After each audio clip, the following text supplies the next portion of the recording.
బాలీవుడ్ లో female oriented చిత్రాలకు brand అయిన కంగనా రనౌత్ క్వీన్ సినిమాతో తన సామర్థ్యాన్ని నిరూపించుకుంది. అయితే మణికర్ణిక తర్వాత ఆమె చిత్రాలు ఆకట్టుకోలేకపోయాయి.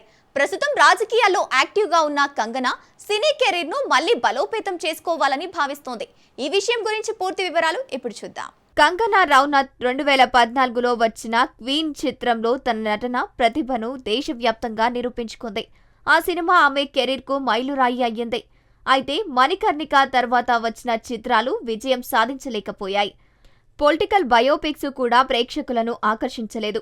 ప్రస్తుతం రాజకీయ జర్నీని విజయవంతంగా కొనసాగిస్తున్న కంగనా సినీ రంగాన్ని మళ్లీ సంకీర్యం చేయాలని ప్లాన్ చేస్తోంది. ఆమె తనకు జాతీయ అవార్డు తెచ్చిపెట్టిన క్వీన్ సినిమాకు సీక్వెల్ తీయాలని నిర్ణయించుకుంది.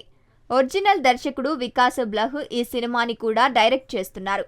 ఈ ఏప్రిల్ చివర్లో షూటింగ్ ప్రారంభం కానుంది. క్వీన్ సీక్వెల్ తో కంగనా ఎలాంటి కమ్బ్యాక్ ఇస్తుందో అని సినీ ప్రేమికులు ఆసక్తిగా ఎదురు చూస్తున్నారు.